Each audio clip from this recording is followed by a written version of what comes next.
Hoy estamos en un nuevo día, un nuevo review del capítulo 397 de Hunter x Hunter, pero creo que este capítulo no es meritorio hablarlo, o mejor dicho, reseñarlo muy felizmente. Así que vamos a ponernos un poco más serios, porque fuera de bromas, este es uno de los mejores capítulos que han tenido esta nueva tanda. Uno de los mejores capítulos que hubo en, de hecho, mucho tiempo dentro de Hunter x Hunter. No dentro de años, sino el número de capítulos, de episodios. Es muy buen episodio. Y por qué no decirlo también, uno bastante, pero bastante crudo. Que nos da mucho que pensar sobre el personaje, bueno, o los personajes aquí involucrados, que serían la araña, el Jainer y Odan. Pero para qué seguir estirando si podemos hablar con mucho más detalle de cada parte en específico, sin olvidar evidentemente las enseñanzas de Jack el Destripador. Siempre hay que ir por partes.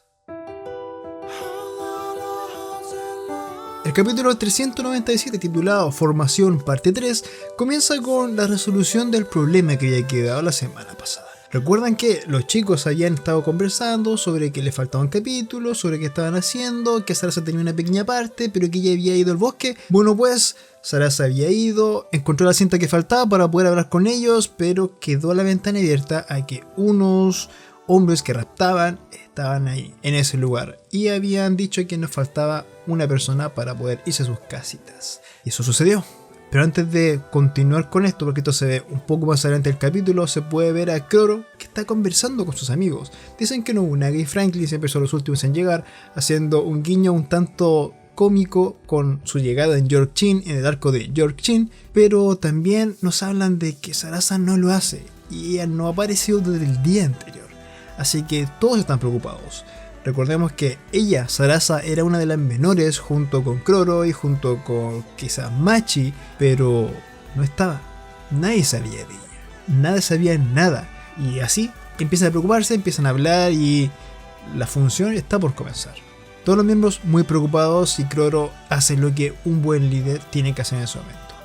Dar la cara por el equipo. Así que sale al estrado, sale al escenario, ve que está llenísimo de niños, por lo que se menciona después, son niños de bastantes distritos, bastantes partes de la ciudad, no solamente de ese barrio, sino de muchísimos lugares que vienen a conocer esa función. Y ahí Kroro empieza a hablar, les dice, ¿saben qué? Sucedió esto, aquello, Sarasa se perdió, Sarasa al final de la función pasada fue mi responsabilidad, yo la dejé ir sola, no debía haber sido, y empieza a emocionarse porque todo está cayendo sobre ella.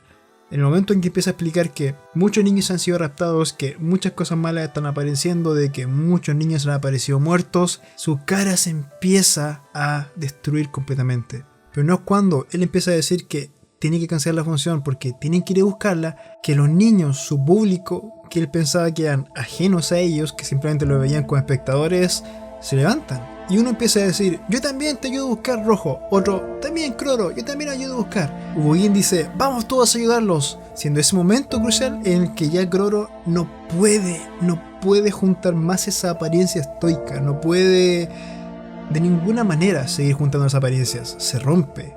Toda esa caparazón que estaba creando para poder sostener lo que estaba pasando en ese lugar, el posible asesinato de su mejor amiga, de su hermana prácticamente, y que todo eso fuera por su responsabilidad como él lo veía, ya le pasó factura y se empieza a quebrar frente a todos. Más niños gritaban, más niños levantaban la mano, Finks también aparece ahí, le dice a Ubogin, toma, llévate mis llaves, anda con Kroro a buscarlos, y Kroro ya no puede más. Se revienta, se emociona muchísimo y así con este sentimiento todos se dispersan a buscar a Sarasa por todos los barrios y distritos a los que pueden llegar en ese momento. Se puede ver como todos empiezan a buscar, buscan por pastizales, buscan por la basura, buscan por malezas, pequeños pantanos me imagino, llegando al único lugar que les faltaba, el bosque, al que presuntamente Sarasa bien pudo haber ido. En los paneles se puede ver que solamente Kroro e Yvonne están cerca de ella, así que lo más probable es que hayan esperado a los demás amigos que estaban por ahí cerca y juntos entraban al bosque. Se ve que el lugar al que llegaron está bastante oscuro, así que debieron haber caminado un buen trecho para poder llegar a donde están, y la cara de Kroro que están viendo en pantalla lo dice todo. Ven entre árboles una bolsa colgada. Mientras estábamos en stream podíamos ver muchos detalles en ese momento. Hablábamos sobre que, claro, esa bolsa se veía oscura porque evidentemente pudo ser sangre, o como aprendemos más tarde, literalmente era sangre la empapada, y que abajo de ella en el suelo había una mancha mucho más oscura que el resto de la tierra, por lo cual se da a entender de que la bolsa llegaba a gotear muchísimo y había empapado toda la tierra, además de los objetos que estaban puestos a su alrededor, siendo quizás lo más importante para ese momento, una nota pegada en la pared. Una nota que hasta el momento no sabemos qué dice, pero se puede llegar a presumir qué fue lo que ponía esa nota. Todos llegan, todos miran, Pakunoda se empieza a romper lentamente, Chayla intenta contenerla, todos están muy expectantes de si Kroro va. Él dice, yo voy a tomarla. Y Ubogin se sube al árbol, corta la cuerda, y en el momento en el que Kroro coloca sus manos, ahí 1000 cosas se me pasaron por la cabeza. Porque haz el ejercicio en tu casa. Coloca cualquier cosa en una bolsa, lo que tú quieras, y tómala con tus manos. Tú cuando la tomas ya puedes identificar más o menos qué es lo que hay. No 100%, pero si tienes, por ejemplo, no sé, un auto y lo metes en una bolsa y cae en tus manos, tú ya puedes más o menos entender qué es un auto. Ahora imagínate teniendo toda esa tensión en tu cabeza, todas esas cosas que están pasando. Ver una bolsa con sangre en lo alto de un árbol, ver colillas de cigarros tiradas y quizás cuchillos por el piso, y que de pronto la bolsa que tú con una mínima esperanza tenías que no era tu hermana, cae en tus manos, como se puede ver en el dibujo, muy pesadamente, empapándote. Creo que en ese momento Kroro ya entendió, antes de abrir la bolsa, que se trataba de Sarasa. Piénselo por un segundo. Piensa un segundo qué pasaba por la mente de un niño de esa edad al caerle una bolsa llena con sangre, llena con quizás qué cosa dentro, que me imagino que al tocarla, al sentir ese peso, uno puede sentir quizás, no sé, imagínense, como un dedo pudo haberle pinchado la mano, no sé, solo pensarlo es bastante horrible. Y no queda aquí. Kroro intenta mantener la compostura, toma la bolsa y la empieza lentamente a abrir, viendo una cabellera. Una cabellera con una nota puesta en la frente.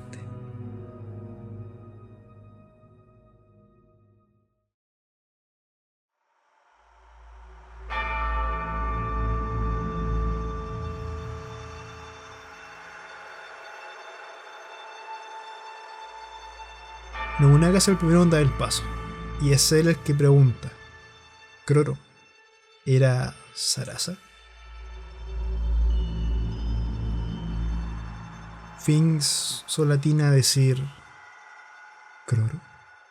Y Charnar por su parte, Ubog. Y nada, ninguna otra palabra más, porque sobran en ese momento, sobran las palabras en ese momento.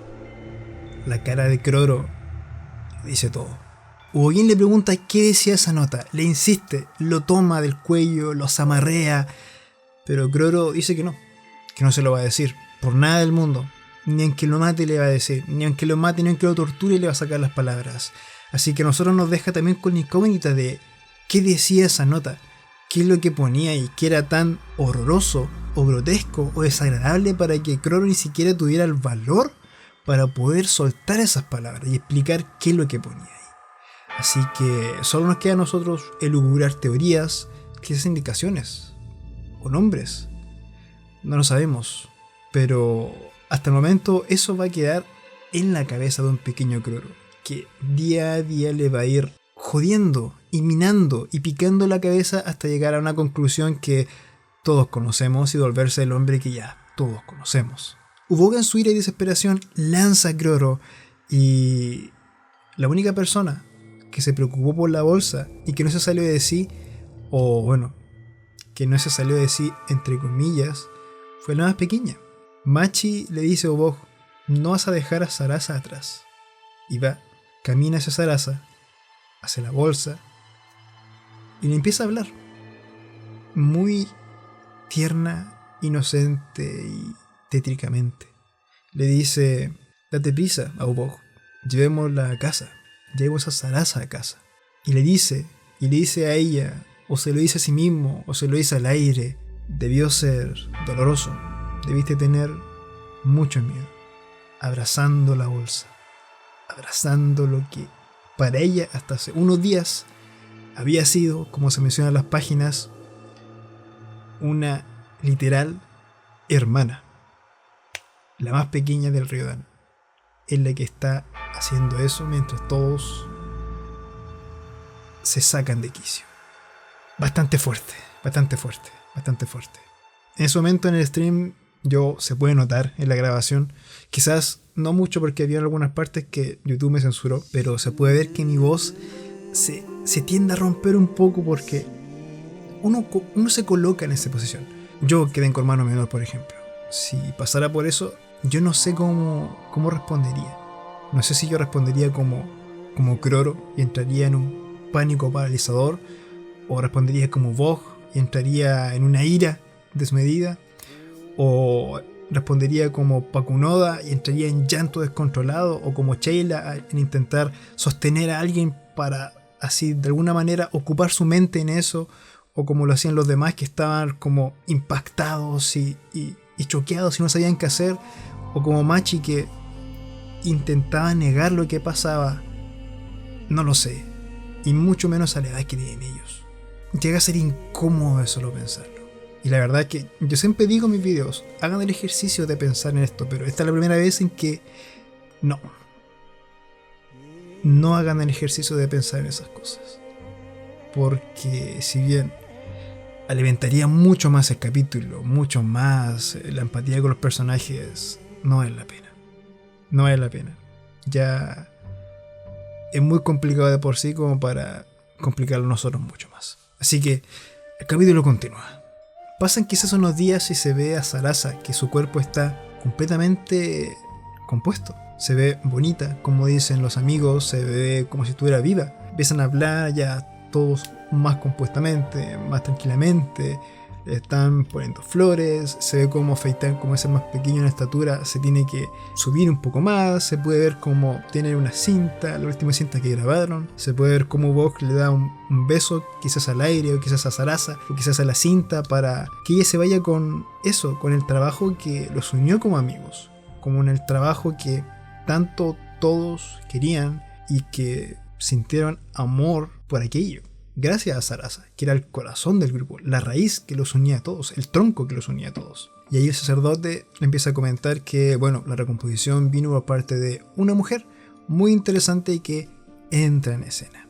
Lenko, una con un diseño bastante interesante, que empieza a hablar de que ella pudo hacer eso con Sarasa, había una habilidad que tenía, que no era simplemente una modificación. Y Machi le dice, de una forma muy hypeante quizás, creo que esa es la palabra, esa habilidad se debe al brillo que hay alrededor tuyo, haciéndonos clara interpretación. Machi había despertado su nen y estaba usando Gyo de forma natural, y todo eso muy rápido. La más pequeña del Ryodan había aprendido nen de una forma muy práctica, quizás por lo que se pueda entender por el shock que tuvo en ese momento con la muerte de su amiga. Y Lenko acepta a entrenarla porque Machi le dice que ella quiere hacer lo que Lenko hace, refiriéndose a el curar o tratar heridas, o de alguna manera, aunque sea la muerte, intentar hacer que para los seres queridos sea lo más agradable posible. Respondiéndonos a la pregunta de que, si bien el Ryodan eran criminales y respondían simplemente al dinero, a las cosas que ellos querían, siempre la pregunta de por qué Machi cosió a Hisoka estando muerto no calzaba del todo, no era lo que 100% se esperaría de ese personaje. Bueno, pues, aquí está la respuesta. Si bien estaba el complemento de que Hisoka había pagado a Machi, también estaba este background. Machi aprendió su habilidad no por un afán de asesinar con hilos, no. Ella aprendió su habilidad para poder tratar, así como Lenko trató a Sarasa, y poder traer de cierta manera calma, o intentar hacer de lo horrible bonito, o intentar recomponer de cierta manera, curar de cierta manera, ayudar de cierta manera. Y le da mucho peso al personaje, le da muchísimo peso a Machi en este punto, porque siempre se nos presentó como una personaje muy despiadada, fría, sin sentimientos, pero aquí vemos todo lo contrario. Todo lo contrario. Ella no es que no tenga sentimientos, es que simplemente es su personalidad. ella es más mesurada o recatada con esto, pero ella tiene una inteligencia emocional muy grande y un sentido de la responsabilidad también quizás mayor. Así que nos queda este frente abierto. Lenko fue la maestra Nen de Machi y quizás de algún otro Ryodan. No se dice nada al respecto de eso, pero de Machi sí tenemos a la primera maestra de este grupo. Pasa un poco el tiempo y vemos ya a Sarasa en su tumba. Vemos a Kroro conversar con Ubogin. Por lo que se puede entender, Ubogin quería ir en ese momento a buscar venganza, a cazar a los delincuentes, a matarlos. Pero Kroro le dice, por favor espera, solo 3 años, de mucho tiempo espera. Ubogin le dice, pero ¿qué pasa con 3 años que no lo puedo hacer ahora? ¿Cuál es la diferencia? Ya soy fuerte, grande, dando a entender eso. Pero Kroro le dice, déjame acompañarte, déjame hacer esto contigo, solo dame 3 años para prepararlo todo. Y ya empieza a hablar de las cosas que le había dilucidado. Por todos los datos que le habían contado, quizás por en parte lo que pudo leer de la nota, por toda la escena del crimen, actuando como una especie de detective, se da cuenta de que no fue un asesinato como tal, sino que lo que hicieron con Sarasa fue un video. El decir esa palabra, video, y al saber por el Twitter oficial de Togashi que él dijo que había mandado un capítulo 3 veces a revisión a la Jump porque lo habían encontrado demasiado crudo y lo había tenido que censurar, se puede ver que quizás ese video haya sido, o bueno, se puede asegurar al 100% que Sarasa fue víctima de un video snuff. Y sí, quizás mucha gente no sabe lo que es eso, y la verdad es que me alegra que no sepan qué es eso, porque es algo muy desagradable. Quizás por ahí han escuchado algún video de Dross o de Jordi que tienen videos relacionados con estos temas más oscuros, más crudos. El caso de Daisy Destruction. Bueno, pues ese es un video snuff.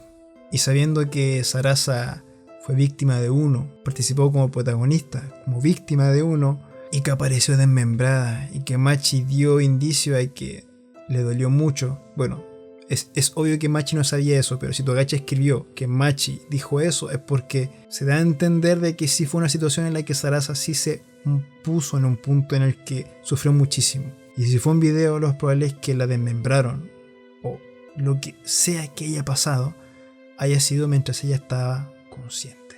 ¿Qué otro punto tienen los videos de este tipo, snuff? Bueno, no simplemente tratan de muerte, sino que llevan, o nace este concepto desde la perversión del área sexual, que tiene que ver con llevar el sadomasoquismo a un límite y sobrepasarlo.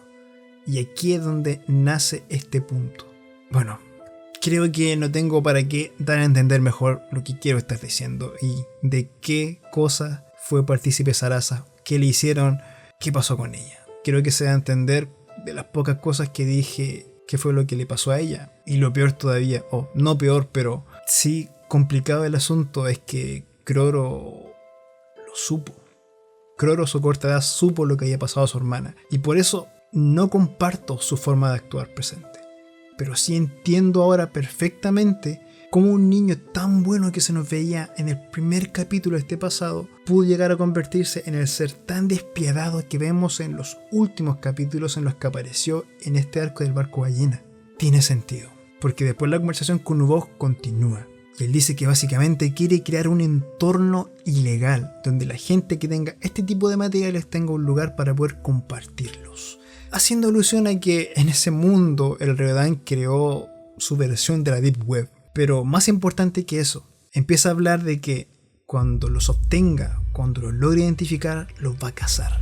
Y para que nadie vuelva a sentir lo que pasó con Sarasa, va a asesinar, va a cazar, va a perseguir a todo quien haga estas maldades, ejerciendo su nombre, ejerciendo su persona como un adalid del miedo en todo el mundo, para que quien haga el mal piense que hay uno que puede venir a cazarlo, y ese va a ser él. Pero dijo que él iba a ser el villano de todo el mundo y que todo el mundo cuando oyera su nombre va a tener miedo, va a temblar, y que al cabo de 3 años iba a matar muchas personas, muchísimas. Eso no le va a gustar, tampoco es lo que Sarasa quería para él, pero es lo que tiene que hacer para proteger su ciudad, Ciudad Meteoro, la ciudad de las estrellas fugaces, y dar venganza contra los que le hicieron eso a su hermanita querida. Ubogin dice que lo va a apoyar.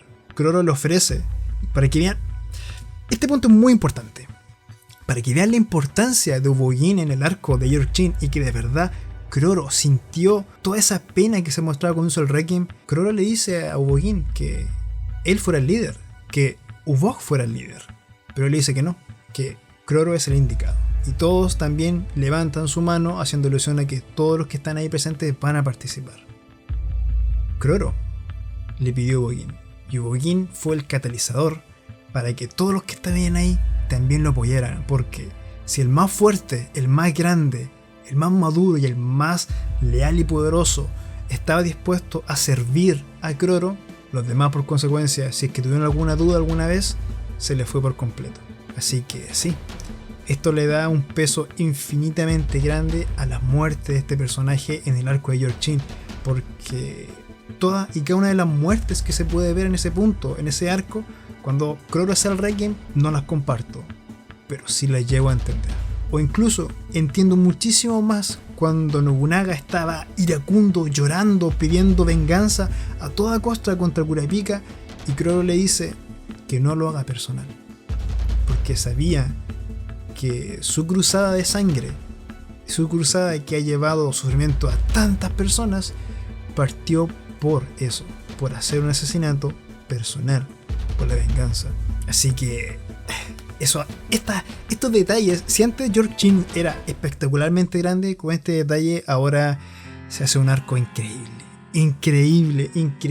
muy grande. Se entiende muchísimo más y me parece fascinante lo que está haciendo Togashi con esto, al darle con unas cuantas páginas un trasfondo tan grande a personajes que uno pensaba que ya habían pasado. Personajes como Machi, como Ubog, como Chal, se les da un tratamiento muy delicado. Generalmente mucha gente dice que no le gusta conocer el pasado de los personajes, pero también he leído que en comentarios o mensajes que me han llegado que esta es una de las pocas ocasiones en que está tan bien trabajado el pasado de los personajes que es lo correcto, es meritorio y es muy genial que lo haya hecho así Togashi.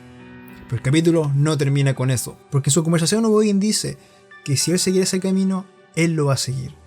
La página cambia, se ve una transición entre Croro niño y un Croro más grande, y la frase termina en la araña, dando a entender que quizás el nombre de el Gene Ryodan, de la araña, no lo puso Croro, lo puso Ubog. Y es demasiado bueno esto. Datos antes que se me olviden. Sheila no aceptó unirse al Ryodan. De hecho se muestra cuando todos los niños estaban hablando de la venganza de eso, Sheila se ve que huye de eso, está en el bosque corriendo. Quizás es por lo que se veía en los primeros capítulos. Sheila desde el primer momento que se nos presentó ya estaba leyendo el libro del cazador y ya quiere ser cazadora. Me imagino que ella no quería recorrer ese camino de sangre, ella quería pasar la página y conseguir su sueño, ser cazadora. Pero bueno, creo que eso va a quedar por el momento en ascuas y no hay más. Ha sido un capítulo lleno y suficiente y que deja un sabor bastante dulce, pero a la vez desagradable en el paladar. Pero bueno, ustedes, ¿qué opinan de este capítulo? Dejen en los comentarios qué opinan cuando lo estaban leyendo, quizás cuando estaban viendo mi reacción en vivo, qué opinan de este video, qué opinan de todo lo que yo dije y todo lo que ustedes pueden complementar, porque aquí no desechamos nada, aceptamos todo.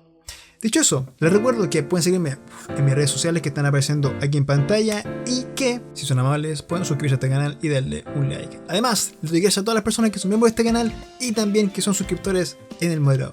Gracias a ustedes, mes a mes puedo seguir existiendo porque cada vez mi país está más caro. Bueno, esto lo voy a hacer en off, pero quiero que sepan que se me acabó la memoria del teléfono, así que esto no va a ser con cámara. Les voy a colocar una imagen muy bonita que me representa completamente, Kazuma, de un anime llamado Konosuba, que es mi doppelganger en el mundo del anime. Dicho eso, le mando un abrazo a gente que espero que tengan esta semana Power, pero más así, en el próximo video, en la próxima entrega, en un quizás historia por Instagram, en un mensaje por Discord, quizás en sus sueños o quizás en sus más profundas fantasías. Les mando un beso, gente, con todos ustedes. Se me cuidan y nos vemos. Adiós.